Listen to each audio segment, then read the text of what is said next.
This is the best moments of the Barbecue Central show in 10 minutes or less. Ever wish you could re-listen to your favorite interview or segment? Do you enjoy hearing older shows for the first time in years? Then the best moments of the Barbecue Central show in 10 minutes or less is just what you need. Thanks for listening and enjoy the show. That's right. Thank you so much for listening to the best moments of the Barbecue Central show in 10 minutes or less. I am your host, John Solberg, and today's episode is being brought to you by The Butcher Shop, purveyors of highly sought-after 100% Australian non-crossbred Wyvara 9+ briskets, and as always, they are handpicked just for you. The Butcher Shop has been retailing the finest meats for the past 15 years. Every week, they're shipping out competition-quality meats to many of the biggest teams in the competition scene across the nation. Simply put, teams who use The Butcher Shop win, and they win often. So you're not a competitor, but you still have an eye for the finer cuts? Great news for you. The Butcher Shop is shipping some of the finest prime, dry-aged, Australian Wagyu, and Japanese Wagyu steaks to people just like you and me who aspire to be the kings and queens of their cul-de-sacs. The Butcher Shop always has Berkshire, Compart Duroc, Allegiance Duroc, and Prairie Fresh all-natural pork in stock, and again, it's always handpicked just for you. Now, you might be saying, John, all this sounds great, but what about some exotic stuff? Well, rest easy knowing the Butcher Shop can get you your next elk steak or camel roast. They're going to ship it out promptly. Yes, they can ship you camel. So let's review. The best competition briskets? Check. The best pork selection? Check. Giving you a better overall option to cook at home? Check. So give the Butcher Shop a call today. What are you waiting for? 850-458-8782. That's 850-458-8782. Mention the Barbecue Central show for 10% off your entire order each and every time. You can also interact with them on their Facebook page. That's facebook.com/The Butcher Shop. Shop is spelled S-H-O-P-P-E. The Butcher Shop, home of the 100% Australian non-crossbred Wyvara briskets. And here's what's going on in today's show. From June 2016, Greg is going to catch up with sausage maker god Tim Mikeska.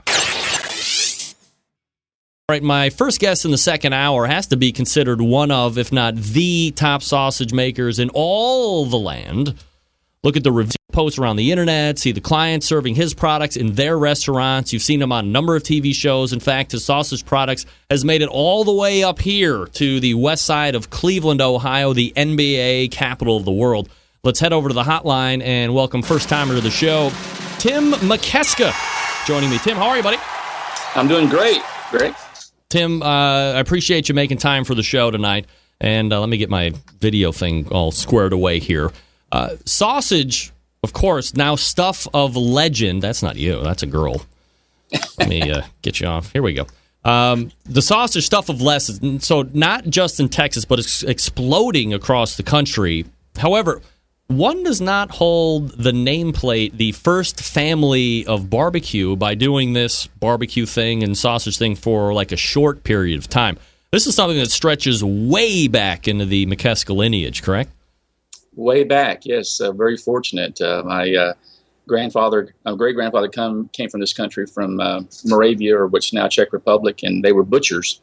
And they had these skills of being butchers, and my father and his brothers picked up on that, and that was their skill set, thank goodness. And then in the 1940s, my father got in the catering business and followed up with restaurants and barbecues, and we had restaurants, 24-hour restaurants, country clubs, and barbecues, and one of the largest catering operations in Texas. And this all started back in the 1940s. Yeah, Dad returned from World War II in 45, and my mother's family managed a country club right across the street over here from my home. And my dad would walk across this hill here going to school, and my mother was working over there at the club, and she saw this handsome young man, and they met and under this tree over here, and they built their home, which I'm in right now. Wow! All those years ago. But yes, my mother's family had a catering business that was country club based, and then my father came back from World War II and took that over. So is the barbecue thing just that's what was happening down there? Did he have a passion for the barbecue and just wanted to bring it to people? How does that portion of the business get started? Well, he was a butcher by trade. In 1936, when he was just in high school, he managed a grocery store, the meat market in a local grocery store here in Taylor, Spiegel Grocery. And when he went to war in World War II, all of his brothers had gone into combat in World War II. My grandmother sent 4 sons to World War II and then 2 sons later to Korea. She was a 6-star mother. But when Dad went, Dad was very fortunate to be a butcher before World War II, and that because of that, he became a meat and dairy inspector. My other uncles, they didn't really realize that, they could have said something and they could have stayed out of combat. But my dad was able to stay out of combat by saying he was a butcher, which he was, and he became a meat and dairy inspector during World War II. And he likes to say, I fought the war on germs. I kept all the germs out of California, there where he was stationed. And then when he returned, my grandparents had this country club, and it was a very successful country club. And it was one of the most successful country clubs in Central Texas at that time. And I'm just right outside the Austin area here. Taylor is about 20 miles outside of Austin. So when he got back, he took over the catering end of that, and the steaks, he became a very well-known cook. And about 1951, he bought out a local barbecue place in Taylor, downtown Taylor.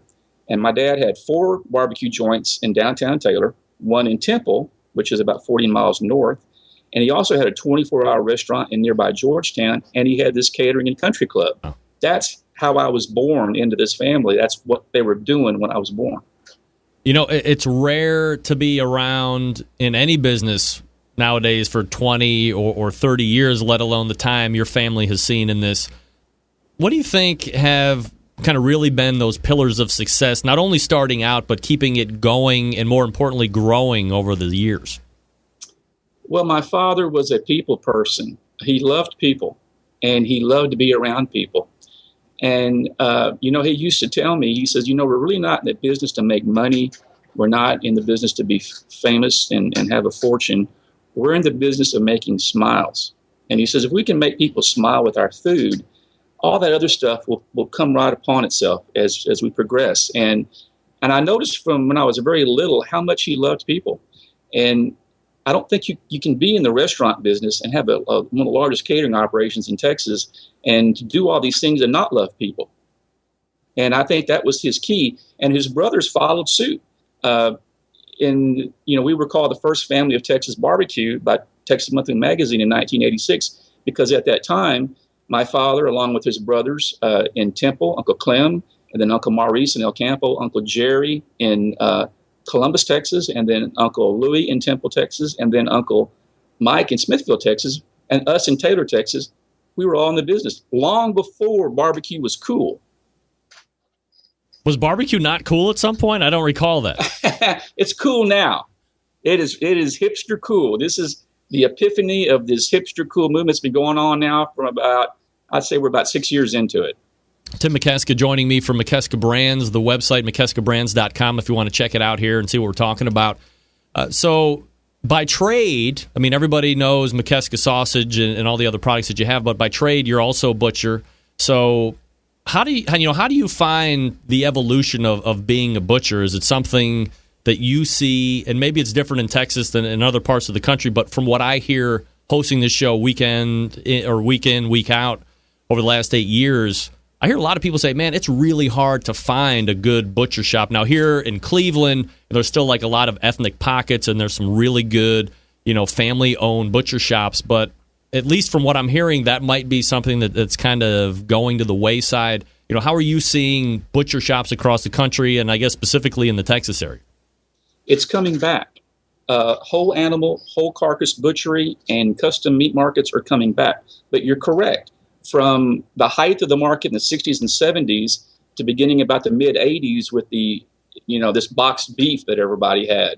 And you weren't butchers anymore, you were meat cutters. And you had 12 hours of training to be a meat cutter instead of having years and years as a butcher.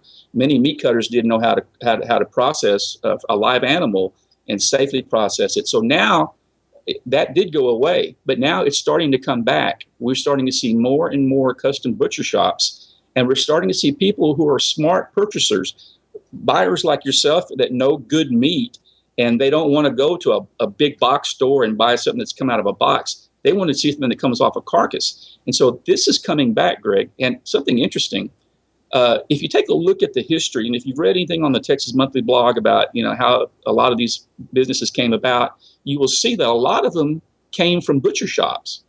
Butcher shops in the 30s and 40s and 50s, because of the fact they didn't have very good refrigeration, these butcher shops, and even my dad did that in 1936 and 1937, They would cut meat all week long, Monday through Friday.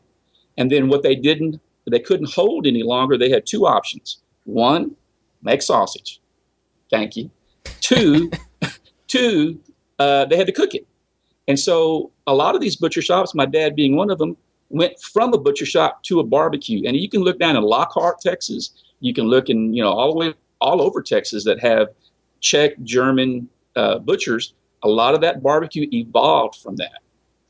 Tim, talk to me about sausage, and we'll get specifically in the Mikeska brand here in a second, but talk to me about how sausage fits into the mecca or the region that is Texas barbecue. Obviously, brisket is there too, but I think a lot of people associate Texas barbecue, brisket, and right next to it, sausage.